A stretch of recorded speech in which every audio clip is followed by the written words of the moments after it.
Hey YouTube, Chris here from Steel and Scripture again with another video. Today is February 14th, so I wish all those couples a happy Valentine's Day. Today I'm going to be showcasing my #1 carry choice. As shown in a previous video, I rotate between 3 different firearms. This one is my #1, and going to go ahead and go in a little bit more depth about the firearm. I know there's a couple questions that have arose out of that previous video, so yeah. Without further ado, I literally just got back home from running a couple errands, so I'm going to go ahead and make this cleared. There we go. So round out. Again, #1 ammunition that I've carried is the Hornady Critical Duty. This is the 124 plus P. It's a good round. I like it.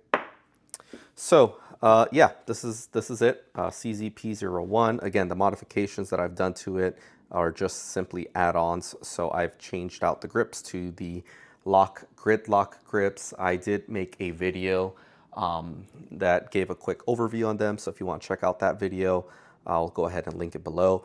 And the modification, or again, to further on the add-ons, I've added the Streamlight TLR7A. It runs off of a CR123A battery.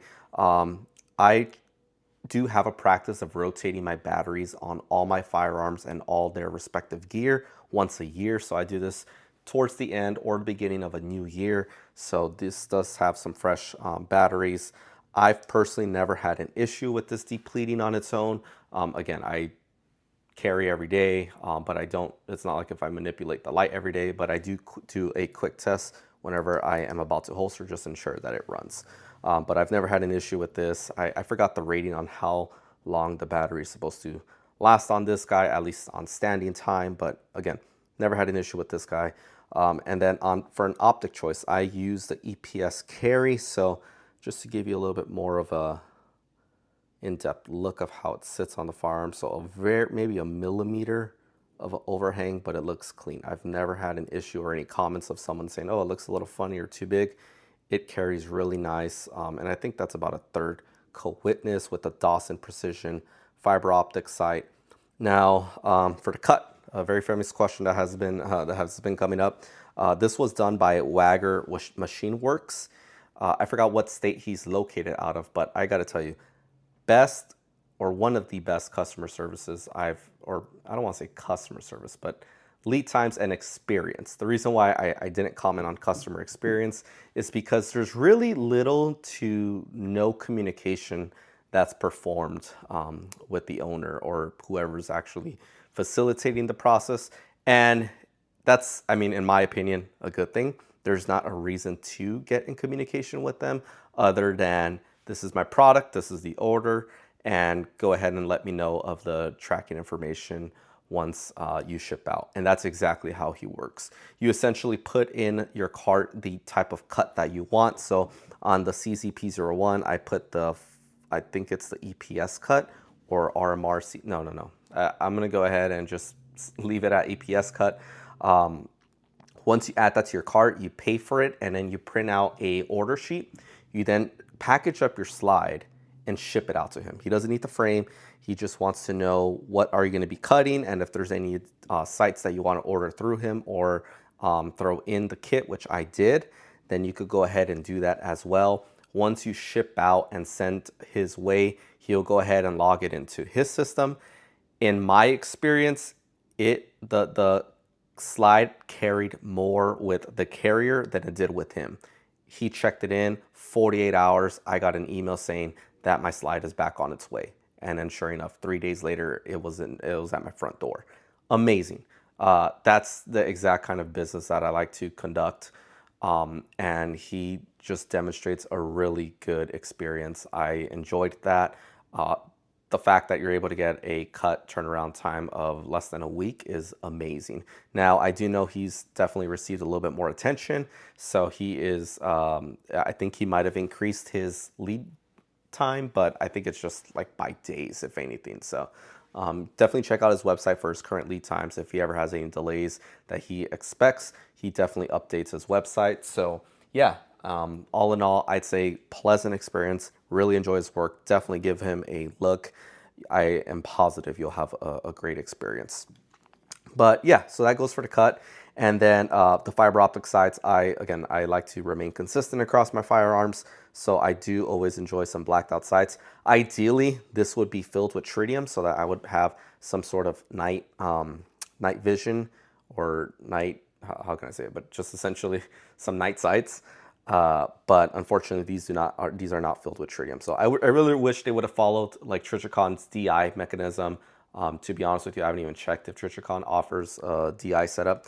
But yeah, that's enjoyable, and they're actually at factory height.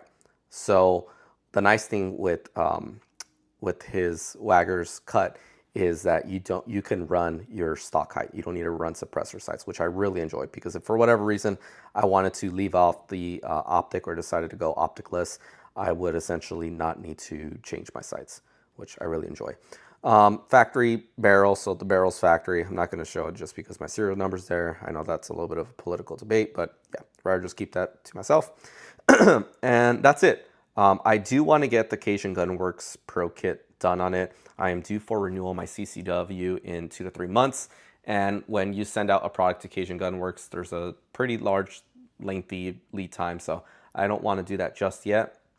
But when I am ready for that, and this is requalified for my CCW, I'll definitely get it sent out. But yeah, it's double action. I really like it. It's the decocker model, so no safety, which I really do enjoy my firearms to not have a safety. But yeah, other than that, very smooth gun. It's great. It's a nice practical carry for everyday usage. It is not the thinnest, or I don't want to say that. It's not a thick firearm like, for example, the 226. That's a pretty hefty guy, but it's a good in-between. I want to say very similar to like a Glock 19.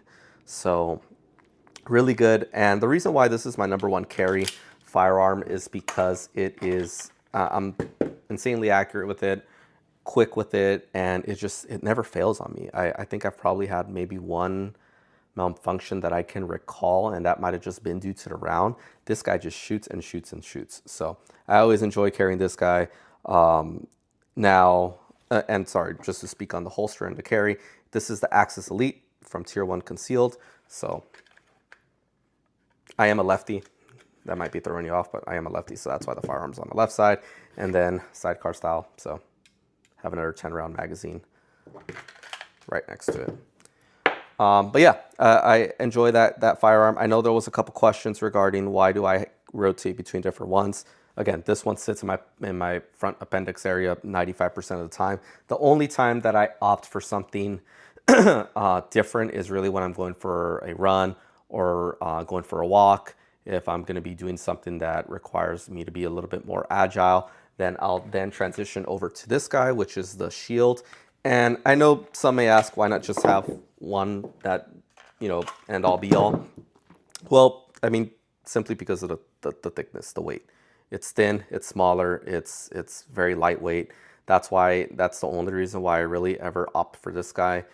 It might not look like a huge difference, but when you factor in that this has a little bit of a longer barrel, longer slide, it has a bigger light, bigger battery, you have an optic on it, you have scales that are, a little bit on, not the heavy side, but they add a little bit of weight. There's a bit more that, not even including the extra 2 or 3, actually plus the magazine, 4 rounds that I'm carrying. I know that all of that might not sound significant, but when it's sitting on your front appendix, you feel it. It's lighter. That's the only time I ever transition this firearm, which I do believe that everyone should have, a backup. And again, this is only when I'm carrying shorts or joggers. And in that case, I then throw on this leisure carry, which is really nice. If you want a bit more information on this, please leave a comment below. But yeah, all in all, this is my #1 carry choice. If you have any questions or comment, feedback, please leave them down below. I definitely am appreciating all the new subscribers, so if you could please subscribe, that would mean a lot to me. Other than that, have a happy Valentine's Day, and see you on the next video. Peace. Oh, and sorry, you know what? Before I let you go, I do want to leave off with a scripture. So if you don't mind me sharing a verse with you, today is going to be Ephesians 2:8-9. For by grace you have been saved through faith. Thank you again.